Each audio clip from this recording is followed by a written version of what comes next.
은퇴를 앞두거나 이미 은퇴한 분들이 가장 많이 하는 고민 중 하나가 앞으로 내 삶이 어떻게 달라질까 하는 것이죠. 30년 넘게 열심히 일하고 자녀들 뒷바라지하고 정신없이 살아오다가 막상 쉬어도 된다는 시점에 오면 마음이 오히려 복잡해집니다. 나도 이제 자유롭게 지낼 수 있으니까 마음껏 놀아야지라고 생각하면서도 한편으로는 어떻게 살아야 건강하게 그리고 오래도록 행복하게 지낼 수 있을까? 라는 불안감도 들지요. 사실 이 시기는 적절한 관리와 준비만 된다면 인생에서 제2의 전성기를 맞이할 수도 있는 소중한 기회입니다. 그럼에도 불구하고 어느 순간부터 몸이 예전 같지 않고 주위에서 건강에 적신호가 들어온 사례들이 들려오면 심리적으로 위축되기 쉽습니다. 가족, 친구들과 돌아가시는 분들 소식을 점차 더 자주 접하게 되기도 하죠. 그래서 60세 이후에는 그동안의 생활 습관을 점검하고 건강하고 풍요로운 은퇴 후 삶을 준비하기 위해 무엇을 줄여야 하나 고민이 생깁니다. 사실 무조건 줄여야 한다라고 말하면 좀 딱딱하게 느껴질 수도 있지만 오히려 그게 건강을 지키는 데 큰 도움이 됩니다.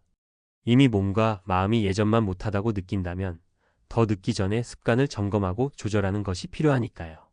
그래서 오늘은 60세 이후에 꼭 줄여야 한다고 여겨지는 대표적인 세 가지를 사례와 함께 이야기해 보려고 합니다. 1. 과식, 특히 단 음식과 기름진 음식. 1. 왜 줄여야 할까? 60세가 넘어가면 기본적으로 신진대사가 젊을 때만큼 활발하지 않습니다. 예전에는 삼겹살 2인분, 치킨 한 마리를 먹어도 바로 소화가 되어서 금세 배고파졌는데 이제는 똑같이 먹어도 속이 더부룩하고 체중이 쉽게 늘어납니다. 게다가 몸의 면역체계와 소화기관의 기능도 점점 떨어지는 시기이기 때문에 칼로리가 높거나 자극적인 음식을 많이 섭취하면 고혈압이나 당뇨, 콜레스테롤 문제 등이 생길 가능성이 높아지죠. 이 실제 사례. 제 지인의 부모님은 70세가 되도록 별다른 질병 없이 건강하게 잘 지내시다가 어느 날부터 갑자기 혈압과 당 수치가 동시에 올라서 병원을 다니기 시작하셨습니다. 알고 보니 그분께서는 은퇴 후 이제 자유롭게 먹고 싶은 거 먹겠다는 마음으로 매 끼니 푸짐하게 식사를 하고 후식으로는 꼭 달콤한 빵이나 과일 주스를 챙겨 드셨다고 합니다. 몸이 예전만큼 신호를 빨리 보내지 않으니 이상이 생겼어도 스스로 이 정도쯤이야 하고 넘겼던 거죠. 결국 체중이 확 늘면서 혈압과 혈당이 동반 상승해 병원을 찾게 된 것입니다. 3. 어떻게 줄일 수 있을까? 음식 일기쓰기. 매일 먹는 음식을 간략하게라도 적다 보면 자신이 습관적으로 어떤 음식에 손이 가는지 알 수 있습니다. 단 음료수, 과자, 기름진 안주거리를 자주 찾는다면 먼저 그 빈도를 줄여보세요. 양보다 질 위주 한 끼를 드실 때 무조건 양을 줄여야겠다고만 생각하면 스트레스가 됩니다. 대신에 단백질과 채소류, 해조류 등을 중심으로 건강한 식단을 짜고 맛을 음미하면서 천천히 식사해 보세요. 먹는 시간을 길게 가져가면 포만감도 높아집니다. 외식 모임 시에 적당히 의도적으로 제한 친구분들과 모임 자리가 많아지면 맛있는 음식을 많이 주문하게 되기 마련이죠. 이때 배가 부르면 과감하게 젓가락을 내려놓고 싱겁게 먹으려고 노력하는 것만으로도 과식을 상당히 줄일 수 있습니다. 2. 지나친 걱정과 스트레스. 1. 왜 줄여야 할까? 나이 들수록 생각이 많아지기 마련입니다. 앞으로 남은 삶에 대한 두려움, 건강 문제, 자식과 손주의 걱정, 은퇴 후의 경제적 문제 등등 머릿속에서 떠나지 않는 시나리오들이 점점 늘어나는 시기죠. 그런데 이런 걱정과 스트레스가 쌓이면 정작 자신이 즐길 수 있는 것들을 놓치게 됩니다. 또한 만성 스트레스는 면역력을 떨어뜨리고 수면의 질도 나빠져서 여러 건강상의 문제를 야기할 수 있습니다. 이 실제 사례. 김 할아버지 가명은 은퇴 후 오랫동안 쌓아온 예금을 어떻게 해야 할지 고민이 많으셨습니다. 누구는 주식에 투자하라고 하고 누구는 부동산을 권유하고 어떤 친구는 그냥 안정적인 금융상품에 넣어두라고 하니 결정을 못 내리고 매일 밤을 새시면서 걱정을 하셨죠. 결국 마음 고생이 심해져서 소화불량이 오는 바람에 병원 신세를 졌습니다. 문제는 그 걱정이라는 게 끝이 없다는 것입니다. 제대로 된 결정을 했나? 싶어 또 걱정, 시장 상황이 변하면 또 걱정. 이렇다 보니 건강검진을 했을 때 위험 증상이 꽤 심각한 수준이 되어 있었습니다. 3. 어떻게 줄일 수 있을까? 마음 털어놓기 혼자 끙끙 앓는 것보다 가깝게 지내는 친구나 가족과 이야기를 나누면 훨씬 가벼워집니다.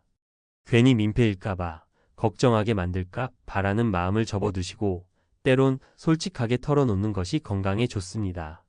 전문가와 상담하기 재무적인 부분이나 건강 문제 혹은 심리적인 부분까지도 전문가들의 도움을 받는 것을 두려워하지 마세요. 잘 모르는 분야라면 괜히 혼자 끙끙 앓지 말고 상담 받아보고 여러 조언을 들은 뒤 결정을 내리는 게 스트레스를 줄이는 데도 좋습니다. 규칙적인 신체 활동 걱정이 머릿속에서 떠나지 않을 때 의외로 규칙적으로 가벼운 운동을 해주는 것이 큰 도움이 됩니다. 걷기, 가벼운 등산, 수영, 요가 등을 해보세요. 땀 흘리고 나면 머릿속이 한결 맑아집니다. 3. 사회적 고립과 무기력. 일 왜 줄여야 할까? 사실 은퇴 후 삶에서 가장 두려운 것 중 하나가 바로 무기력입니다. 출근할 필요가 없어지고 매일 만나던 직장 동료들과의 교류도 줄어들면서 시간은 많아졌지만 어디서부터 뭘 해야 할지 막막해지는 경우가 많습니다. 쉬엄쉬엄 지내다 보면 괜찮겠지 하고 방치하다 보면 어느 순간 바깥 출입이 줄어들고 사회와 점점 멀어지며 우울감을 느끼게 됩니다. 우울감이 장기화되면 신체 건강도 자연히 무너집니다. 이 실제 사례. 정 선생님 가명은 35년 가까이 공무원으로 근무하시다가 정년퇴직하신 뒤 한 달 정도는 일은 아침에 안 일어나도 되고 출근 준비 안 해도 되는 여유를 만끽하셨습니다. 그런데 2달, 3달이 지나면서부터 갑자기 의욕이 떨어지기 시작했어요. 내가 이젠 뭘 해야 하는 사람이 아니구나 하는 생각이 들면서 너무 한가한 시간 속에서 무작정 TV만 보게 되더랍니다. 회사 기관을 그만두고 나니 만날 사람도 줄어들고 굳이 바깥에 나갈 일도 없는데 뭐하러 나가지? 하면서 점점 집에서만 지내게 된 거죠. 그러다 보니 건강검진 결과 혈압이 높아지고 체중이 늘어난 건 당연했고 무기력감은 계속 깊어져서 마음의 병까지 생길 뻔했다고 합니다. 3. 어떻게 줄일 수 있을까? 새로운 활동 취미 찾기. 은퇴 후에는 학창 시절로 다시 돌아갔다고 생각하고 관심 있던 분야를 하나씩 시도해보는 게 좋습니다. 그림, 악기, 스포츠, 봉사활동, 동호회 등 내가 잘할 수 있을까? 라는 걱정은 접어두고 일단 부딪혀보세요. 새로운 재미를 찾는 순간 무기력과 고립감이 훨씬 줄어듭니다.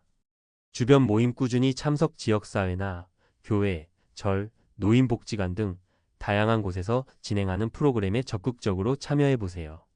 처음에는 어색해도 꾸준히 얼굴을 비추다 보면 자주 만나는 이웃, 친구가 생겨납니다. 함께 운동도 하고 이야기 나누고 식사도 하면 심리적 안정을 얻기 쉽습니다. 소소한 목표 설정. 큰일이 아니더라도 오늘은 만보 걷기 혹은 한 달에 책 한 권 읽기처럼 작지만 구체적인 목표를 세우면 좋습니다. 작은 성취감이 모여 자신감이 됩니다. 그리고 그렇게 자신감이 생기면 더 많은 사람과 교류하게 되고 무기력에서 벗어나게 되죠. 마무리하며 이처럼 은퇴 후에는 꼭 무언가를 더하는 것만이 중요한 게 아니라 오히려 줄이는 것이 삶을 훨씬 건강하고 풍요롭게 만들어줍니다. 과식, 스트레스, 무기력을 줄이면 그만큼 새로운 것들을 받아들일 여유가 생기니까요. 60세 이후부터는 나에게 맞는 생활 리듬을 찾고 내 몸과 마음을 잘 보살피면서 살아야 하는 시기입니다. 물론 처음부터 완벽하게 줄이기는 쉽지 않을 거예요. 습관이라는 것이 하루아침에 바뀌지 않고 한 번에 모든 걸 교정하려 들면 오히려 스트레스를 받을 수도 있습니다. 하지만 하루하루 조금씩 꾸준히 노력하다 보면 어느새 예전보다 속이 훨씬 편해졌네. 밤잠이 잘 오네. 마음이 한결 여유로워졌네. 같은 변화를 느끼실 수 있을 거예요. 결국 은퇴 후 삶의 핵심은 지금까지 쌓아온 것들을 토대로 새로운 길을 유연하게 열어가는 동시에 불필요하게 건강과 행복을 갉아먹는 것들을 적절히 덜어내는 데 있습니다. 앞으로 더 자유롭고 즐거운 날들을 살아가려면 꼭 한번 자신의 생활 습관과 마음가짐을 돌아보고 줄여야 할 것들을 용감하게 줄여보시는 건 어떨까요? 오늘 나눈 이야기들이 조금이나마 힌트가 되었길 바랍니다. 그래야 60세 이후가 정말 삶의 황금기가 될 수 있으니까요. 한 번뿐인 소중한 은퇴 후 인생, 무리하지 말고 천천히 하지만 꾸준히 건강한 나를 만들어가는 멋진 시간을 보내시길 진심으로 응원합니다.